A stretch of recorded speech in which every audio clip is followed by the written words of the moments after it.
तो हेलो दोस्तों, आज से हम लोग अपना एक क्लास यूट्यूब क्लास चला रहे हैं जो 10 क्लास का ऑल सब्जेक्ट चलेगा, जिसमें हम लोग का कोचिंग का नाम है सक्सेस एकेडमी क्लासेज। हम लोग का चैनल का भी यही नाम है, सक्सेस एकेडमी क्लासेज। और इसमें आज हम कुछ अपने बारे में बता देना चाहते हैं कि मेरा नाम मंटू कुमार शर्मा है और इस संस्थापक का, इस एकेडमी का डायरेक्टर है बिंदेश कुमार। और इसमें हम आप लोग को संस्कृत और हिंदी दोनों पढ़ाएंगे, जिसमें आज पहले हम लोग एक देख लेते हैं हिंदी का सिलेबस क्या क्या हम लोग का 10 क्लास का हिंदी का सिलेबस है। क्लास हम लोग का 10 है, क्लास हम लोग का 10 है, जिसमें आज पढ़ेंगे हम लोग हिंदी विषय। हिंदी में हम लोग को खंड दो खंड बांट कर पढ़ाया जाता है और उसमें पाठ्य पुस्तक एक ठो आता है, जिसमें खंड अ में हम लोग को पढ़ना है व्याकरण पाठ्य पुस्तक और पूरक पुस्तक, जिसमें वस्तुनिष्ठ प्रश्न केवल वस्तुनिष्ठ प्रश्न आएगा 50 अंक का, जिसमें क्वेश्चन की संख्या रहेगी 60। क्वेश्चन की संख्या रहेगी 60, जिसमें हम लोग को पढ़ना है, बनाना है 50 का जवाब देना है। क्वेश्चन की संख्या रहेगी 60, जिसमें 50 का जवाब देना है और 10 को नेगलेक्ट यानी छोड़ देना है, 10 को छोड़ देना है, 10 को हम लोग को नहीं करना है। अब इसमें कितने बच्चे कंफ्यूज हो जाते हैं कि 1 नंबर आ रहा है, 2 नंबर नहीं आ रहा है, लेकिन 3 नंबर आ रहा है, तो हम लोग 2 नंबर को छोड़ सकते हैं। जो आ रहा है इसमें ऐसा नहीं है कि ऊपर से हम लोग को 50 को जवाब देना है, 60 में से कहीं से भी हम लोग को 50 को जवाब देना है, 10 को छोड़ देना है। उसके बाद इसमें आ गया, उसके बाद इसमें व्याकरण और पुस्तक दोनों से मिलाकर हम लोग को 2 पुस्तक है, दोनों से मिलाकर हम लोग को इसमें 50 अंक का क्वेश्चन 60 अंक का पूछेगा, जिसमें 50 अंक का जवाब देना है और 50 नंबर का रहेगा ये। उसके बाद खंड ब में आ जाता है विषय निष्ठ प्रश्न। विषय निष्ठ प्रश्न में 3 प्रकार के प्रश्न आते हैं। एक अपठित गद्यांश आता है, दूसरा निबंध आता है और तीसरा आता है संवाद या पत्र लेखन। संवाद आएगा तो पत्र लेखन नहीं आएगा और पत्र लेखन आएगा तो संवाद नहीं आएगा। उसके बाद ये भी आता है हम लोग को 35 नंबर का। कितने नंबर का आता है? तो ये 35 नंबर का, जिसमें अपठित गद्यांश आता है 2 ठो आएगा, जिसमें 10 नंबर का रहेगा, 2 प्रश्न रहेगा, 10 नंबर का 2 प्रश्न रहेगा, टोटल ये नंबर हो जाएगा 20 नंबर का। उसके बाद निबंध लेखन में हम लोग को आएगा ये 10 नंबर का क्वेश्चन आता है। निबंध लेखन में आता है 10 नंबर का क्वेश्चन। उसके बाद आता है संवाद या पत्र लेखन ये आता है हम लोग को 5 नंबर का क्वेश्चन, ये आएगा हम लोग को 5 नंबर का क्वेश्चन। उसके बाद अगला आता है ये पाठ्य पुस्तक से भी कुछ क्वेश्चन आता है, जैसे लघु उत्तरीय प्रश्न, जिसमें प्रश्नों की संख्या 8 रहेगा और हम लोग को जवाब देना है 5 का। प्रश्नों की संख्या 8 रहेगा, जवाब देना है 5 का, जिसमें हर एक प्रश्न 2-2 अंक का होगा, 5 प्रश्न 2-2 अंक का होगा, जिसमें कितने अंक का हो जाएगा? 10 अंक का ये हो जाएगा। उसके बाद दीर्घ उत्तरीय प्रश्न रहेगा 2 ठो, जवाब देना है 1 का, जिसमें ये हो जाएगा 5 नंबर का। उसके बाद ये हम लोग को विषय हो गया, हम लोग को मतलब सिलेबस हो गया, ऐसे हम लोग को पढ़ना है। अब हम चलते हैं व्याकरण में हम लोग को क्या क्या पढ़ना है ये पहले देख लेते हैं। व्याकरण में पहला है भाषा और व्याकरण में सबसे पहले हम लोग भाषा और व्याकरण पढ़ेंगे। इसमें हम लोग जानेंगे कि भाषा कितने प्रकार के होते हैं, व्याकरण को पढ़ना क्यों जरूरी है, भाषा को पढ़ना क्यों जरूरी है। उसके बाद आता है वर्ण और ध्वनि। वर्ण विचार ऐसे कर आता है, वर्ण और ध्वनि। वर्ण के मतलब क्या होता है, वर्णों को पढ़ना किस ढंग से होता है। कोई लड़का होता है कि कोई बच्चे होते हैं कि वर्ण को लिखने में अशुद्धियाँ करते हैं, तो उसको इसमें हम लोग सीखेंगे। उसके बाद शब्द विचार, शब्दों को कैसे लिखा जाए। शब्द विचार के मतलब इसमें शब्दों के बारे में विचार करना है, अध्ययन करना होगा। उसके बाद संज्ञा, सर्वनाम, विशेषण, क्रिया, लिंग, वचन, कारक में बहुत सारा होगा, वो सभी पढ़ेंगे।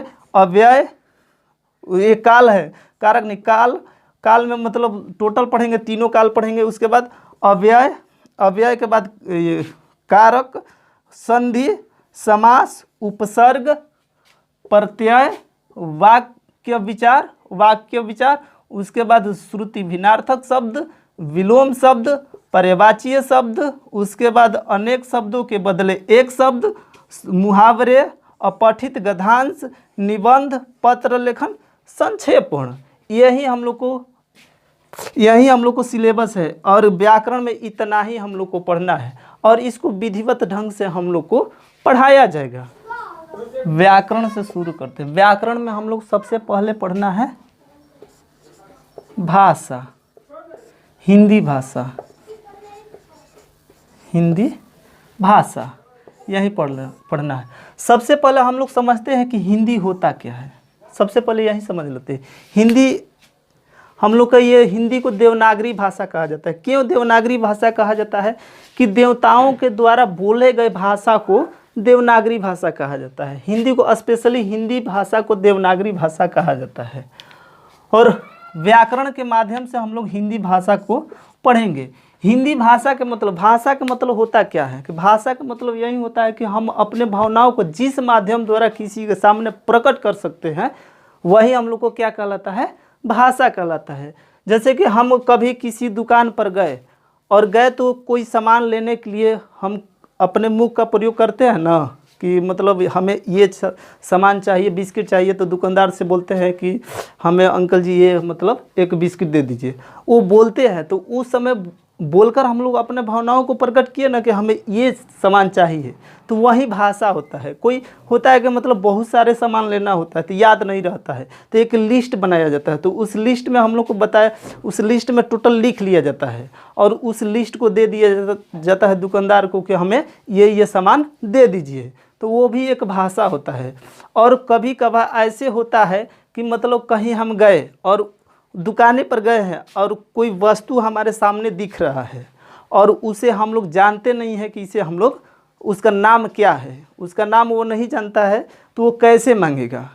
तो इशारा कर कर मांगता है ना, कि वो ऐसे उंगली कर कर मांगेगा हमें वही वस्तु चाहिए, तो वो भी एक भाषा होता है।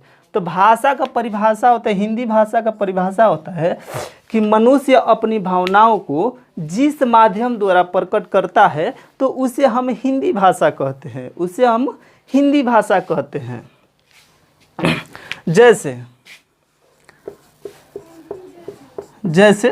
जैसे कि मान के चलिए कि हम किसी से कोई वस्तु मांग रहे हैं,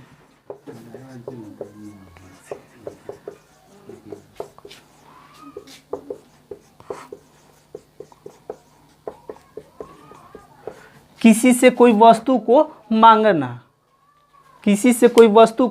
मांगना, वो क्या कहलाएगा? भाषा ही कहलाएगा। भाषा कितने, अब पढ़ते हैं भाषा के प्रकार। भाषा के प्रकार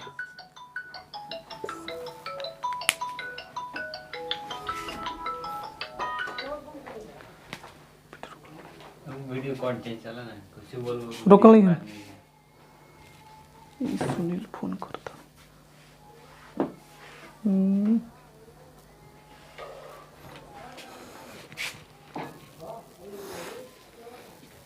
चलो, ये हुआ भाषा के प्रकार। तो भाषा के हम लोग को 3 प्रकार होता है। भाषा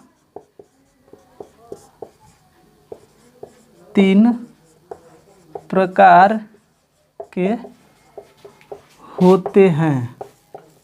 भाषा 3 प्रकार के होते हैं। पहला होता है मौखिक भाषा,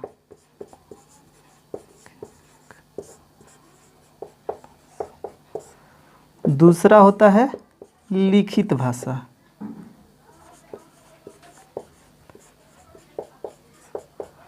और तीसरा होता है सांकेतिक भाषा।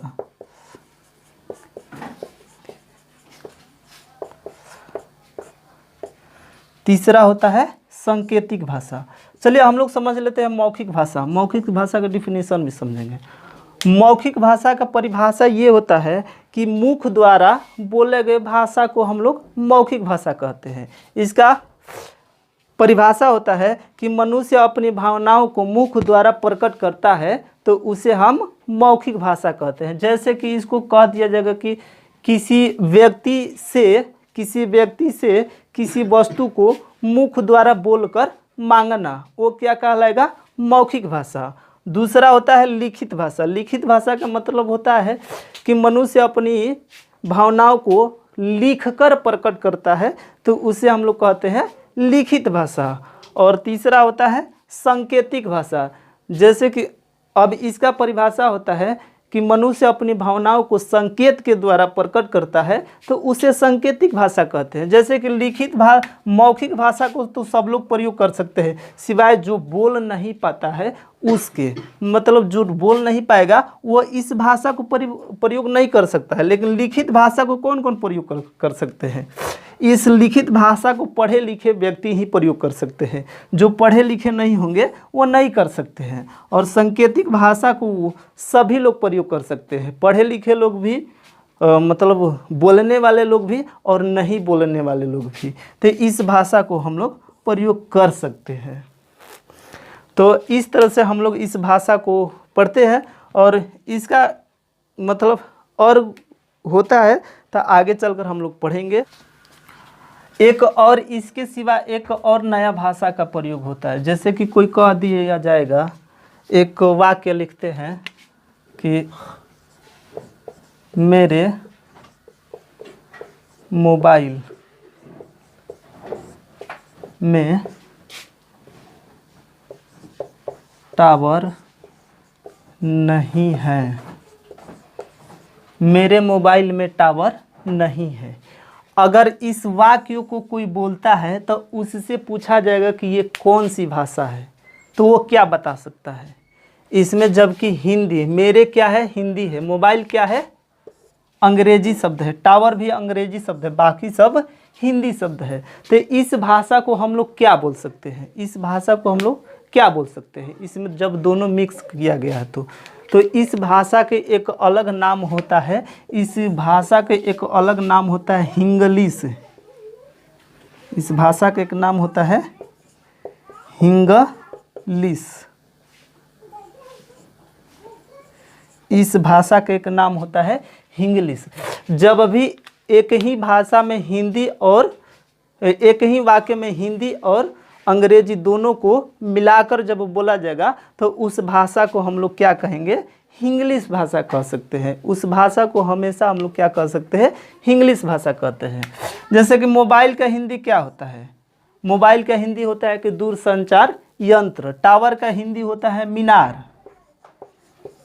मीनार। तो अगर कोई किसी के मुंह से हम लोग सुने हैं कि मेरे दूरसंचार में मीनार नहीं है, इस तरह से बोलने में हम लोग को थोड़ा सा कठिनाई लगती है, अच्छा नहीं लगता है।